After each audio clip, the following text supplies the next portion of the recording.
寒天气下，我独自窝在恒温的防空洞里，吃着火锅，唱着歌，而前男友和好闺蜜则在寒冷的暴风雪中瑟瑟发抖。上一世，我因撞破了男友二蛋和我好闺蜜小美的奸情，并揭穿他们想骗我钱谋我命的阴谋，被恼羞成怒的他们推出门外。而我万万想不到，本是9月的天气，居然诡异的下起了大雪，气温一夜间降到了零下50度，而我被活活在门口冻成了冰雕。这一世，我定叫这对狗男女求生不能，求死不得。我居然重生了，回到了我被害死的20天前。我又惊又喜，我想要立刻冲回去报复那对贱人，但我随即冷静下来。我想起了死前那一场突如其来的大雪。今年这个夏天，气温高的离谱，人人都靠空调续命。可谁能想到，就在9月刚过，我就被活活冻死了。所以我现在最要紧的，不是去找那对贱人报仇，而是先想办法避过那段不知道会持续多久的低温天气。我回到跟二蛋同居的屋子，将自己重要的东西全都收拾好。但是我并未急着走，在回来的路上我就已经想好，即便我要离开，我也不能让他好受。于是我找出二蛋的证件，先下载了几个网贷 APP，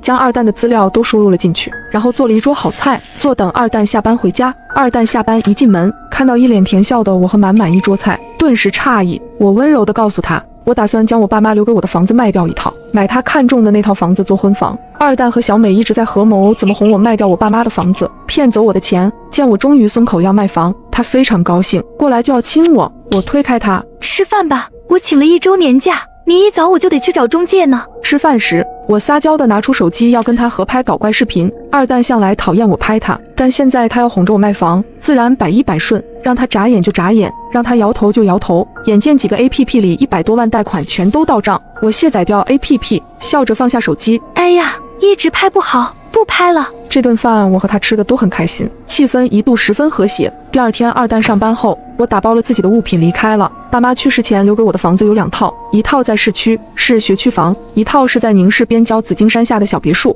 虽然位置偏，价格不能跟市里的别墅比，但用它在市区换套好点的商品房还是绰绰有余的。屋子里许久未住，我边找了保洁打扫卫生，边思考要怎么布置才能对抗那段能夺命的低温天气。那么大的雪，水管势必会冻坏，电线也会被压断，想靠地暖空调取暖根本不可能。那么防空洞呢？我直冲进地下室，抓着生锈的门环使劲一拉，一股凉气扑面而来。当年我爸在装修这套房子时，地下室紧靠紫金山的这面墙突然塌了，露出了这个抗战时期建造的防空洞。这个洞4米宽，50米长，冬暖夏凉，洞内还很干爽，所以我爸将它收拾，做了家里的储藏室。有这个恒温的防空洞在，我还怕什么高温低温？我让保洁帮我将防空洞里清理干净，又去找了几个师傅，请他们帮我用石灰水将里面都刷了一遍。忙完这些，天已经黑了。二蛋打了电话过来，深情款款地问我卖房的事。亲爱的，我想你了，卖房子的手续办得咋样了？我敷衍了几句后挂掉了电话。狗男人果然慧眼，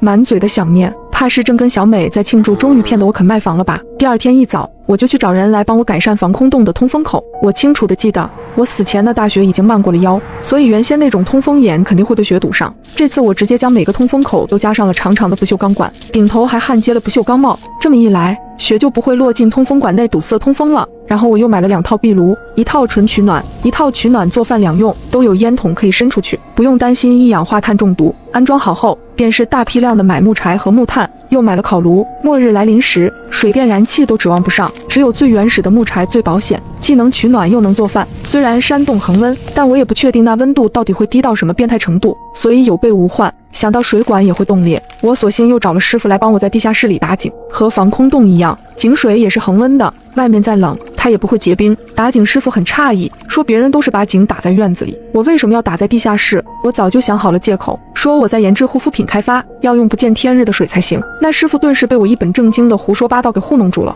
带着一脸的佩服。接下来我便是囤物资，若家里没有物资，不被冻死也会被饿死。考虑到会没电，我买了30箱蜡烛，20个太阳能充电灯，2箱火柴，大米500斤，面粉50斤，干面条20箱，方便面20箱，水200箱，各种干菜、饮料、咖啡、罐头、卫生纸，以及各种我能想到的药品、纱布等。我将这些物资都安放妥当后，离那场低温只剩了1星期。这期间，二蛋每天都会给我打电话询问卖房事宜，好几次我都差点笑出声来。打开我离开那天安装的监控，看着他一边和怀里的小美腻腻呼呼，一边深情脉脉地给我打电话，我忍着恶心，挤出夹子音问二蛋：“你爱我吗？”二蛋答得极顺口：“当然爱呀。”说完就在小美的脸上狠狠地亲了一口，然后道：“大宝贝，你听见了吗？老公在亲你哦。”话音一落，小美跟她无声的笑作一团。我淡淡道：听见了，不过我咋觉得你其实是在亲一头猪？她怀里的小美立刻跳了起来，一脸怒意的愈发作。二蛋赶紧竖起手指示意她别出声，边对我道：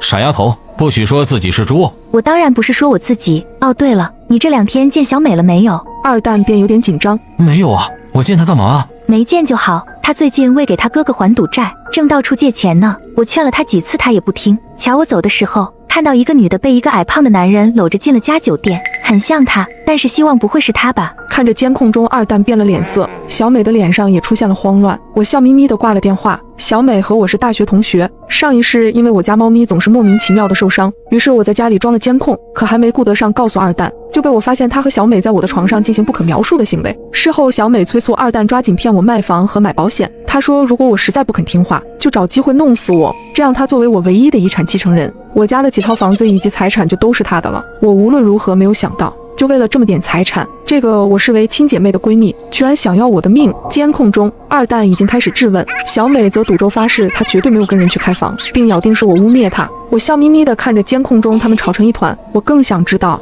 当二蛋发现自己竟然欠下那么多贷款时，他是什么反应。关掉监控，我又租了5台商用冰柜回来，专门用来储存食物，等低温来临，那室外就是天然的冰库，那时候就算断电我也不怕。最后我又找人加固了门窗，其实我并不担心安全问题，我只是怕门窗被大雪和低温压级损坏，这样屋子就完了。做完这一切，距离低温来临只剩2天了，二蛋也终于发现他欠下大批贷款的事。他打来电话：你是个贱女人，我的贷款到底是怎么回事？我边懒洋洋说道：什么贷款？我不知道呀。你还想抵赖？二蛋怒不可遏：酱汁，你真可恶，竟然用我的身份信息贷款这么多钱，你还是不是人了？我语气稍稍认真：你是说前几天你转给我的那123万？二蛋暴跳如雷：什么我转给你的？我什么时候转给你的？我发过去一张照片，是张借据，上面清楚地写着他借了我现金123万，1年之内免息还清。二蛋炸了：我什么时候借过你钱？二蛋当然不承认，在电话那头嗷嗷地叫唤：你立刻把钱还给我，不然我告你。我冷笑：我既然敢这么做，就不怕他告。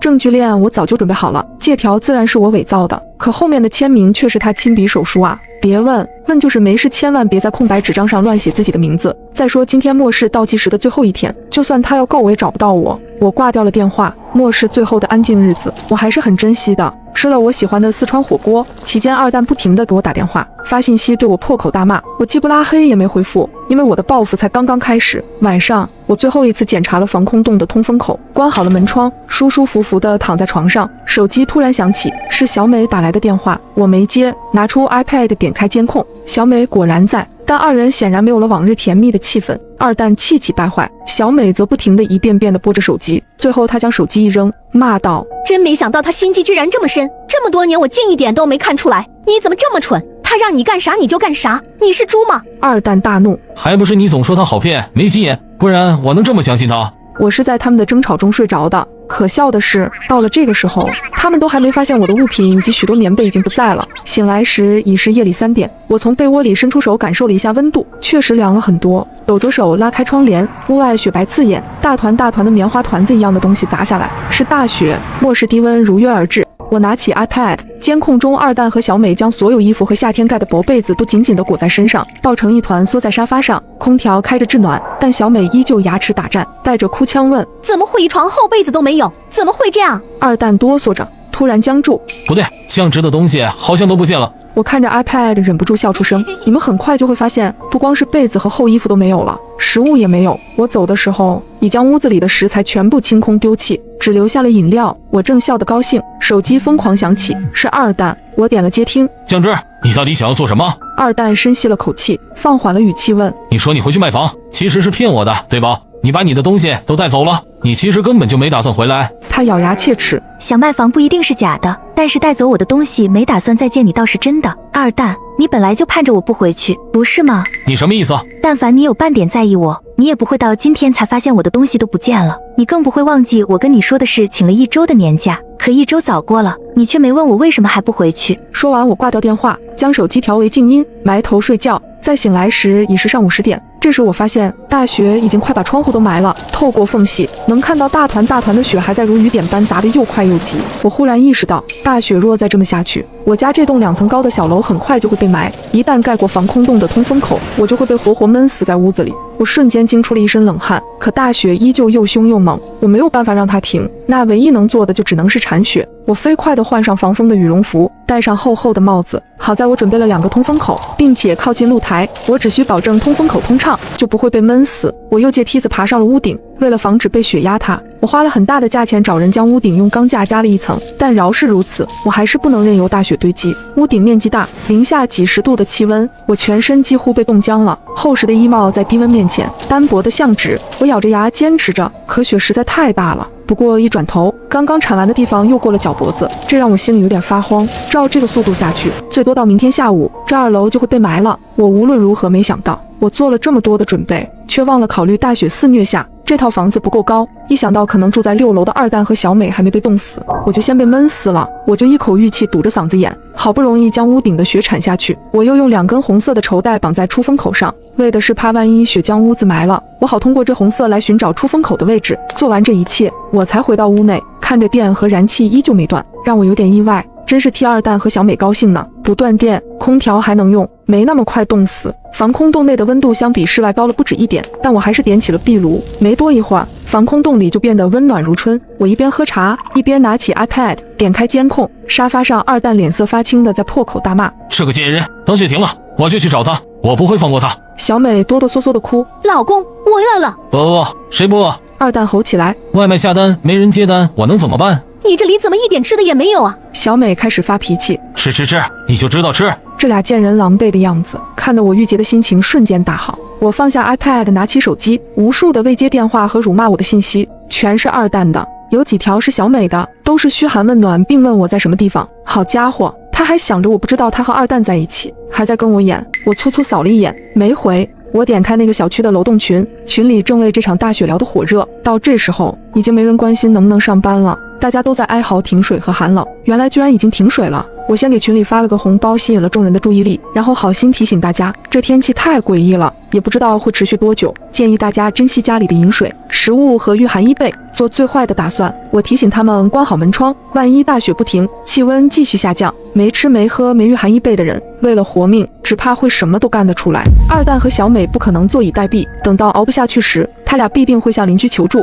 而我要掐断他们的求助之路。跟群里邻居们打完预防针后，我点开了小美的对话框，回了句我在家，你呢？iPad 上的监控画面里，小美已经被冻傻了。还是二蛋发现了我的信息，他赶紧递给小美：“快，江直回你信息了。”小美却带着哭腔：“回就回呗，他是能给我们送吃的，还是能给我们送衣服被子啊？”“你赶紧问他家地址啊，等雪停了，我们好去找他还钱。”小美便接过手机，手指明显冻僵了。打半天我也没收到一条信息。我对着壁炉和我面前的茶拍了张照片，然后将照片发给了小美，用懒洋洋的语气发了条语音：“哎呀，没想到这个时候居然下雪了，还下这么大，得亏我家里是有壁炉的，不然真要冻死了。”小美的神情和动作立刻变得僵硬了，随即咬牙切齿：“他居然在烤火，他还有吃的喝的，他怎么可以过得这么舒服？”二蛋显然也被刺激到了，他愣了一会儿后，就催促小美问我的地址。小美立即打来了电话，但被我掐掉了。我跟她回复说，我饿了，要去做饭，因为上午铲雪出了大力气，所以午饭我打算吃好点。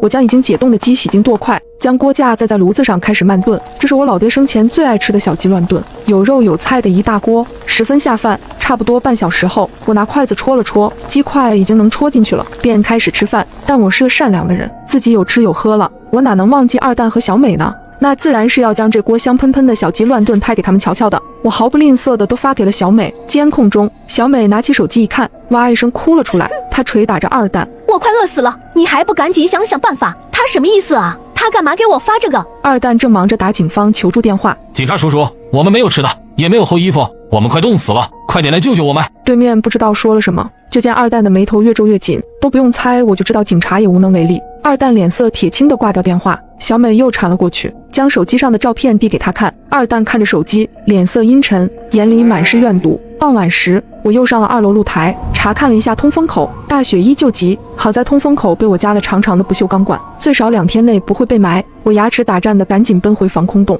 在炉火前烤了半天才缓过来。然后我就发现二蛋和小美那边的监控连不上了，楼栋群里大家都哀嚎，停电了。原来是小区停电了，没有电，空调不能用了，对二蛋和小美来说会是地狱般的毁灭。我打开某博，在铺天盖地的信息中，除了求助哀嚎外，我看到许多部队警察投入清雪救助的活动，无数的电力工人顶着零下几十度的寒冷，貌似抢救被大雪压断的电线。当看到这些为灾情献出生命的英雄时，我泪目了。我突然对二蛋和小美的下场不再感兴趣。接下来的几天里，气温再次骤降，最低温度甚至达到了恐怖的零下40度，而我每天都躲在恒温的防空洞里，烤火喝茶铲雪睡觉。就这样，大雪持续了半个多月之后，终于停了。我搜索了附近的志愿群，加入其中。而在救助的过程中，我也得知二蛋和小美早已冻死在屋子里，而两人生前好像有打斗的痕迹，原来是因为家里只剩下最后一块面包。灾难面前，人人自危，两人便为了最后的食物打了起来，最后落得两人都惨死的下场。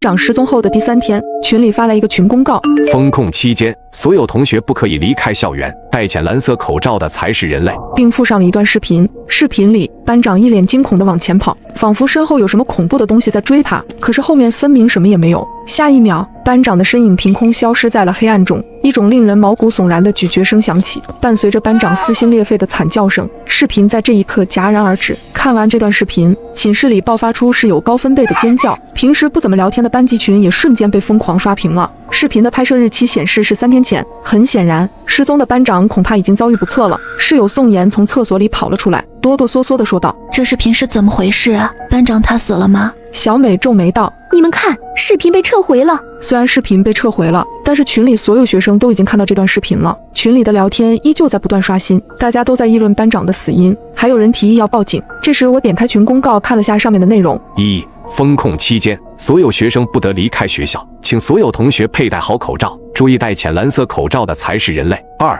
校园广播拥有绝对命令，请遵守广播里的话。3. 寝室绝大多数是安全的，除非你的室友开始谈论一些你听不懂的话。4. 寝室楼没有电梯。5. 9点之后不要在宿舍内照镜子。6. 如果发现室友趴在桌子上睡觉，一定要叫醒他。7. 小心那些黑暗中的生物。8. 10点之前必须回到宿舍楼，宿管阿姨讨厌没有时间观念的学生。9. 学生之间不得发生暴力行为。这些规则实在是太古怪了。就在这时，刺耳的电流声响起，校园广播里传出了班长的声音：“同学们晚上好，学校因突发情况临时进入封控状态，请所有学生在10分钟之内来到操场进行核酸检测。核酸检测相关事项，请各位同学参考班级群公告，不遵守规则的人会杠。”我的脚底升起一股凉意，群公告又多了一条关于核酸的规则。操场没有第4个核酸点，每个核酸点排队人数限制为20人。我看了一下时间，现在是晚上9点10分，操场离宿舍大概5分钟的距离。如果按照正常步行，所有人都能9点15来到操场。我来到了窗前，往外望去。以前我站在窗前就能看到在操场活动的学生，但是现在我竟然连操场的轮廓都看不到，只能看到一片浓稠的黑暗。群里的同学们都慌了，走廊上响起了开门的声音，还有密集快速的脚步声。其他寝室的人出门做核酸了。宋妍已经打开了门，扭过头疑惑地看着我：“降职，快点啊！”小美也在催促我。我突然愣了一下，刚刚我分明听到了一个声音，笑声。我强压下内心的异样，走出了房门。突然前面一个寝室门开了，3个女孩子手挽着手走了出来。这几张年轻的面孔我有些眼熟，每天都能看见，但却从未打过招呼。她们看见我们，对我们笑了一下，但我却隐约觉得哪里有一丝怪异，具体是哪里奇怪，我却一下子想不起来。宋妍是个社牛，这一层寝室的人她几乎都认识。她刚想走上前和他们说几句话，我猛地扯住了宋妍的手臂，冷汗从我额头滑落，我几乎是从喉咙里挤出了那句话：“你们还记得我们寝室里的门是向外推开的吗？”我当然记得啊，为什么突然说这个？这时小美脸色难看的压低声音说道：“白痴，你没发现他们刚刚是朝里拉开的门吗？”那3个女孩还站在我们前面不远处，微笑地看着我们。她们从刚刚开始就没有眨过眼睛，一直在直勾勾地看着我们。快点走啊，不然要赶不上核酸了。3个女孩异口同声地说道。除了声音不一样之外，音调竟然出奇的一致。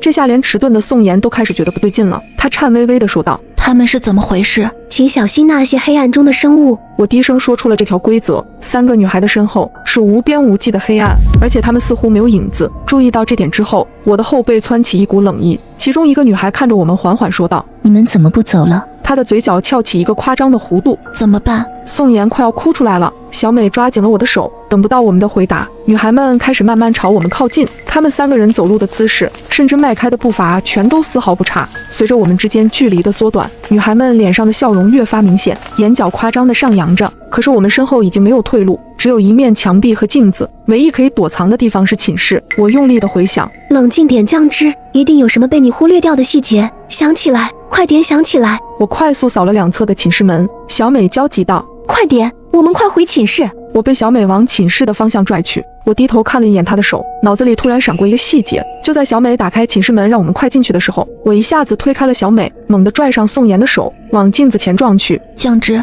你疯了，那是镜子啊！宋妍大叫。就在我们要撞上镜子的那一刻，周遭的场景倏然变化，我们回到了寝室内。宋妍大口喘着粗气，惊魂未定地看着我说道：怎么回事？你不是带着我往镜子里照吗？我们怎么又回到寝室了？小美奇怪地看着我们，似乎不理解我们为什么这么恐惧。你们刚刚是怎么了？我喊你们走，你们却像中邪了一样站在那里一动不动。宋妍听到小美的话，彻底傻眼了。我快速地解释道：还记得那条规则，9点之后不能照镜子吗？单群公告发布的时间是9点10分。宋妍，你当时是不是在厕所里照镜子？对，我当时确实在，所以我们违反了规则。寝室的门开的方式是相反的，寝室2侧的门牌号也是倒着的。小美抓着我的手的时候，我看到了她手上的痣，她的痣是在左手上，可是她抓着我的是右手，所以我推测这个小美不是真的，我们之前是在镜子里面。就在这时，校园广播再次响起，请所有还未做核酸的同学立刻到学校操场进行核酸。我暗道不好，现在是晚上9点15，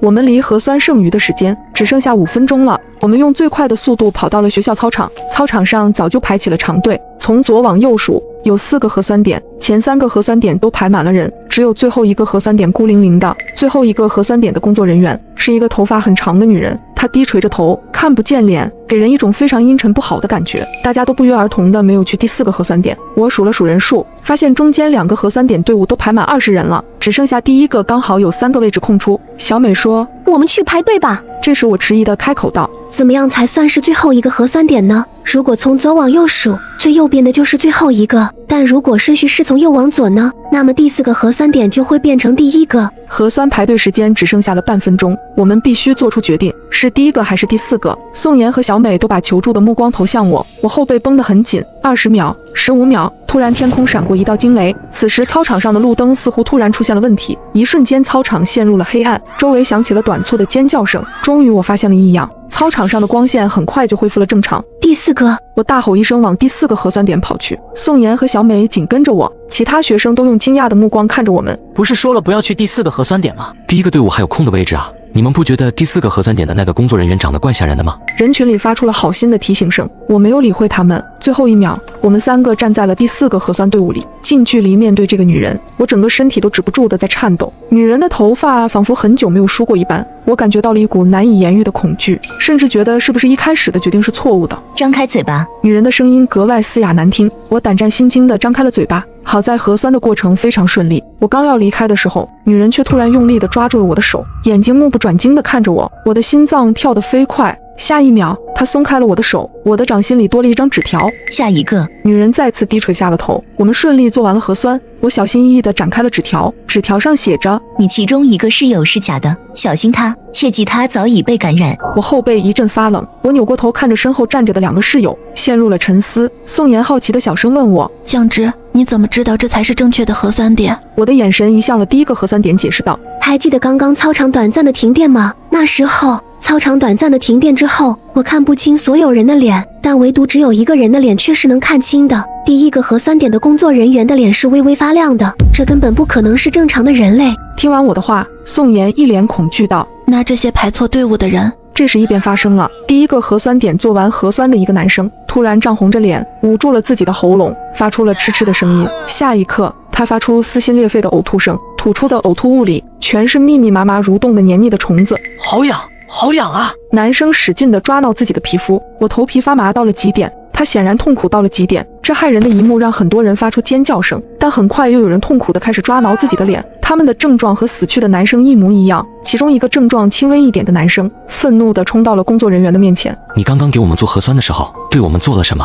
但他很快便发现了不对劲的地方，那些一根根医用棉签上竟然攀附着无数颗像是虫卵一般的颗粒。此刻的操场宛如地狱，排在第一个核酸点的学生全部死亡。所有人都清晰地认识到了一个事实：违反规则的下场极其恐怖。这时广播里班长的声音再次响起：本次核酸筛查结束，感谢同学们配合。现在请同学们回到自己的寝室，但注意，请小心回去的路。我拿出手机一看，群公告果然更新了。1. 宿舍的门禁时间是10点，宿管阿姨讨厌没有时间观念的学生。2. 操场到宿舍楼是一条直行道，没有岔路口，如果遇见岔路，请立刻闭上眼睛往前走。3. 不要抬头看路灯。4. 如果听到身后有人喊你的名字，请不要回头。5. 戴浅蓝色口罩的才是人类。6.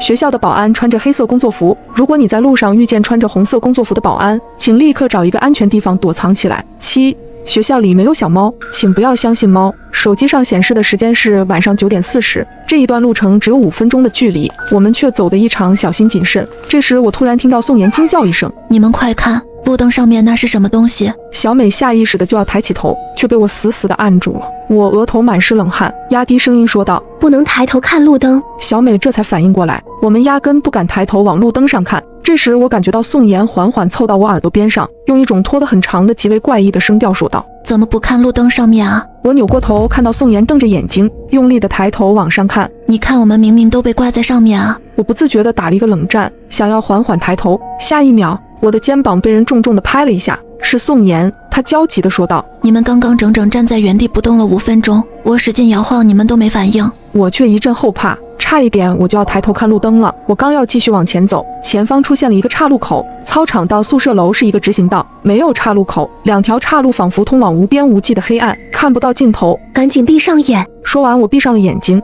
靠着感觉往前走，也不知道走了多久，我听到小美喊道：我们到宿舍楼了，你们可以睁开眼睛了。我刚要睁开眼睛，却意识到不对劲，我们周围还有很多人跟着我们一块往宿舍楼走。要是真的到宿舍楼门口了，我肯定能听见进出宿舍的机器刷脸成功的提示声，但此刻周围死一般的寂静。真到了，真到了，酱汁，咱赶紧进去吧，这马上就要10点了。宋妍和小美都在焦急地催促我，我则没有理会他们，继续往前走。酱汁，你要走到哪里去？为什么你还要往前走？我听到他们大喊：酱汁，停下来，睁开眼睛吧，酱汁。刚开始他们的声音还能维持正常的属于人类的声调，但随着我越往前走，那声音里夹杂着的恶意就喷涌而出。又走了不知道多久，我终于听到了其他人的脚步声，还有说话声。这一刻我知道我回到正常的路上来了。我猛喘一口气，睁开了眼睛，宋妍和小美都在我身边，我这才微微放松了下来。这时我听到了一声猫叫声，是从旁边的草丛里传来的。学校里没有猫，请不要相信小猫。我牢记这个规则，但脑海里却有一个蛊惑的声音在告诉我：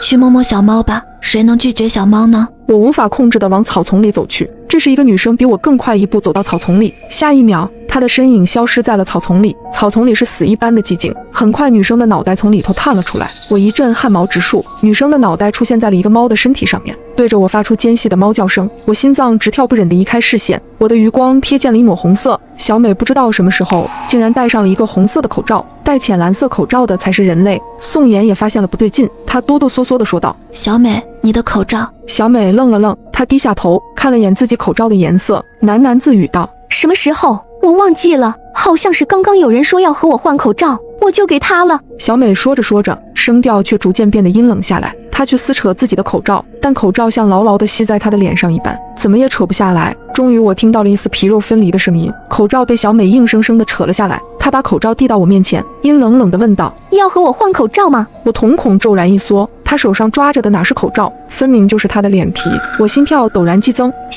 小美摸了摸自己的脸，她又抬头望了眼宿舍楼的方向，最后我听到她发出了一声长叹：回不去了啊，酱汁，我们一开始就忘记了一件事情。小美突然靠近我，她用尽最后的力气凑在我耳边说道：我都想起来了，小心宋妍。我一下子愣住了，下一秒小美跌跌撞撞地往操场那头跑去，我想要去追，却被宋妍拉住了。她颤抖着说道：来不及了，只剩下1分钟了，小美她没救了。我看着宋妍，小美说的那句话却像刀子一样扎在我脑子里。小心宋妍，